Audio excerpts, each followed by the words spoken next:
BATB Shorts. Hey, I'm Drew, and this is Devin. Hi. Socials and services available at beardyandthebeast.com. But we don't have time for long intros. And you know why, Devin? Why, Drew? Because we're doing something we've been wanting to do for a long time, and that's watch and discuss short films. And of course, those require short intros. Makes sense. For this episode, we partnered with the Foggy Isle Film Festival, and we'll be discussing three pieces that'll be shown at the festival.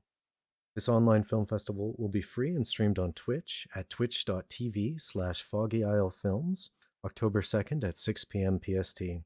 This festival will showcase the best in weird and dark or horror comedies. A full lineup of films available at foggyislefilms.com. All right. So I've had the privilege to going to a Foggy Isle Film Festival. Of Yeah. course, organizer Ashley Good's previous film festival, and it's actually a pretty good time with a very good selection of short films. Some of them very disturbing, and some of them very disturbingly funny. I am looking forward to these films that we'll be watching today, and then of course, come October 2nd when we watch all of the full lineup. I am looking forward to it. That being said, it would take too much time. Now, this will be a different format than what we usually. This one will be lacking spoilers as much as possible. And other than that, where our commentary will probably be. Did you say short? Yeah, probably short. It's relative to the film length, usually. That's what I've noticed. Yeah. Right. So I believe the first film we've watched is a film called Lucid. It's directed by Deanna Milligan, BC, where I am. So I wouldn't be surprised if I noticed a few either locations or people. You know, I mean, you're familiar with the region as well. So, I am. quick synopsis of this: a '90s art student digs deep behind her artistic voice, expressing it in a really bizarre and gorgeous, shocking and delighting those who underestimate it. Ooh, this should be interesting. I'm getting a goosebumps vibe from the quick description. Yes. I think the first thing that stood out to me about Lucid was you often hear talk about period pieces. Yes. Like how 50s was that, how 1300s was that, etc., etc. And for the at least the first half of Lucid, I was feeling like how 90s is that? Yeah, But the punk, like just that punk intro is like that perfect callback. yeah, and it was Um, it was all over the place. When we watched this, we're like we kind of picking out some movies like scene choices or inspiration that we think it could have been pulled from. And I was thinking like there's some feeling of Requiem or even Darko. yeah. Yeah, it was shot really well. I was captivated through it. I think the shot choices, like I said, those just the way the close-ups were, I was super engaged with how that was done, and it did really well at building up the tension. I think so. What I liked about that tension is it didn't hold it taut for the entire thing. It had this ability, this piece, it had this ability to get it nice and taut, get you wondering where it's going, and then give you like a good guffaw or a chuckle. Like Yeah, the dark humor littered throughout this piece had just excellent timing. yeah, I agree completely. It was never nothing felt out of place. I think uh, it's amazing what just some small indie developers can do. It looked amazing. The tone felt right to me. Definitely wasn't as goosebumpsy as I thought it would be from the base description. Yeah, but I mean those like synopses always have Yeah. that kind of like uh, goosebumps back cover kind of feel. Yeah, but it did leave me with some goosebumps. Hey, I this this had a lot of there was a lot thrown into this, but it didn't feel jumbled. Mhm. One of the things I kind of thought is it had a feeling of going between like the coming of age 90s flicks, and it Yeah. would shoot back and forth to like, oh, now I'm kind of in this experience that's much like a drug addled 90s flick. Yes. And then now I'm into that like 90s drama, and it kind of like back and forth. Like it was dedicated, it knew what it was, and it pulled it off well. Yes. I agree completely. Yeah, I never felt confused. It knew exactly what it was wanting to be. And you Mhm. said it hit those beats very well. It felt, it had that 90s punk and kind of that entering a school atmosphere to that drug addled type thing. Train spotting would be another example that comes to mind in that Mm. era, right? So train spotting, Requiem, Donnie Darko feels it captured it very well. Yeah. Oh, Yeah, I would. when we were watching this, you at one point, not to give the spoilers away, what was it you had said? Oh yeah, I went to an art school, and that's not even like this doesn't surprise me at all. Yeah, Let's just say there was a level of pretentiousness that was well criticized via this piece, and yes, I definitely appreciated it. yeah, There was definitely kind of it kind of made me relive a teenage stick it to the man kind of attitude I used to yeah, yeah, have. yeah. No, I agree. Yeah, um, uh, that was pretty awesome. and Uh, overall, I don't think anyone who's Fate of Heart, it's a bit bloody, but not overly gory like that. Definitely comedic. Just the right amount of B horror in the bit that is bloody. Yeah, without being cheesy or campy. I like that. Yeah, So the second of the three short films that we had took in was Mort Through the Looking Glass. This was directed by Luke Whitmore of Winnipeg, Manitoba.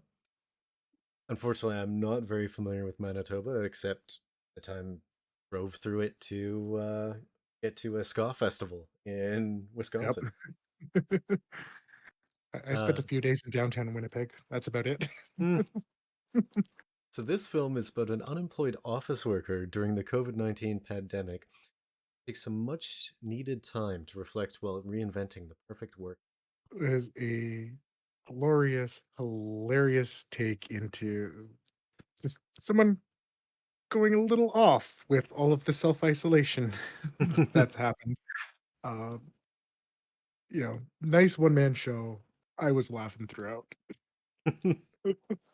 I I don't want to give away too much, of course, no spoilers, but there was definitely a moment in this that was kind of peak entertainment for me. We plainly tell that this person is going a little bit off from the isolation, but even so, his giant, well thought out monologue just ends up being a kind of a you suck moment Yeah, when he's in this place that he is. I was grinning throughout Mort through the looking glass. yeah. Uh, Um, yeah, didn't know what to expect with it, but, the title suits it well. yeah. One thing that I find amazing about that one is, or one thing I found amazing about this piece is it took me like three quarters of it to go, wait a minute, it's just a one person crew. Yeah, And I think total there was four people who worked on it. yeah, I think that's what looked like in the credits, so But is near I could figure it was mostly this guy. Shots, angles, lighting, and kind of gives me some obvious projection from the filmmaker as to what's going on in life, kind of embedded in this piece. yeah. I mean, I might be way off and insulting a person, and I feel bad if I do, but I I oh I think it captured the feelings a lot of people have had over the last, way too long. yeah, for sure, I definitely feel that. course, this one was a bit of a shorter piece, so there's not too much that we can say without giving away too much of the film. Um, I laughed. I laughed a lot. It hit the right spots. It's one of the things that I like about the quality of films that ends up getting shown at Foggy Island. They all tend to be self-aware. They know what they are, Yeah. and like Ashley does a great job, I guess curating. I guess you would say Mm, the submissions to make sure it suits the theme. yeah. And as what was shown in Lucid and here with Mort through the Looking Glass, like you can see that quality. Yeah. Very impressed with the films. It's oh, it's nope, I lost my point. That's Ignore. okay. It'll get edited out. All right, and the last film that we watched was directed by Tristan Risk of Vancouver, BC. It is called Reptile House. This is about a man looking to buy a snake, gets far more than he bargained for as he is drawn into a mysterious woman's home with exotic reptiles. Truth be told, I always wanted a snake, but there's also a certain stigma about being the dude with the snake. Uh, all right. I tell you what, I actually really adored Reptile House. Yeah.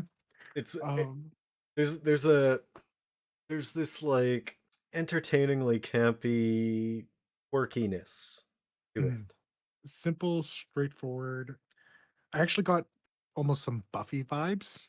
Like some of those monsters of the week do similar type, Oh no, yeah, you're right. I right? definitely. I'm wondering if that also has something to do with like the writing of it, Mm, because there definitely was a not in that same kind of like late 90s, early 20s teen like Buffy writing style, but there was something about word choices and the writing of it that gave it yeah. that feel of like, oh, you're in the vampires Layer. like lair or dwelling and they're monologuing it. Yeah. I very much felt that one. It is everything about a good creepy pasta. Okay, yeah. It's short. It knows exactly what it's doing. Again, it doesn't miss the mark. It knows exactly where it's going. Holds on it just as long as it needs to. Makes sets everything up, pays it off right away. Hard to explain without really spoiling anything. Well, uh, that's I mean I know it's difficult for us because we usually do a full spoiler podcast, but I yeah, may I promise Ashley that we'd be good boys. yeah. Um, Unlike when we're on her podcast. yeah. But one other thing that I really liked about it was I kind of noticed when we were watching Lucid, like the design, the clothing choices. Yeah. Right, for some reason, really liked it in this reptile house. Mm, It's the characters in this were wearing exactly what you would assume they would wear. yeah. You're able to get a feeling and a perception of them that's accurate based off of like established biases based on people wearing said clothes, like that type of feeling you get. They kind of I, like really led into that stereotype. yeah. I think you said it very well when we first met Sasha. Mm, yeah. Right. Yeah, Um, is- he's definitely looking to pick up a snake. yeah. Yeah. Nope, that's the image you get. It's exactly what it was. The other character, you know, has the exact look. You know where it's going. Like you said, just the costume's done really well with it, and the acting's done really well too with it. So I enjoyed it. Well, it was Um, yeah, it definitely fit and was at the level of the piece. So I like it suited it well. Like I like finding that puzzle piece that is where it needed. yeah, that's something I have to say with all three of these films. They all knew very much what they were doing. I was never taken out of it. In fact, every one of these pieces drew me in their own way very well. Well, that's what I like to accentuate that based on something that was mentioned within Lucid. I wasn't thinking about what I ate for breakfast or what I'm doing later or what I'm doing 20 minutes from now is actually fully wrapped within these films. I feel Yeah. bad for using that terminology for reasons that you'll know when you watch Lucid. Yeah. Well, this has been a special extended version of BATB Shorts, socials and services at beardyandthebeast.com. Foggy Isle Film Festival, October 2nd, 6 p.m. PST, twitch.tv Foggy Isle Films, with a full list and schedule at foggyislefilms.com. We look forward to seeing you all there as we're likely to be Yeah.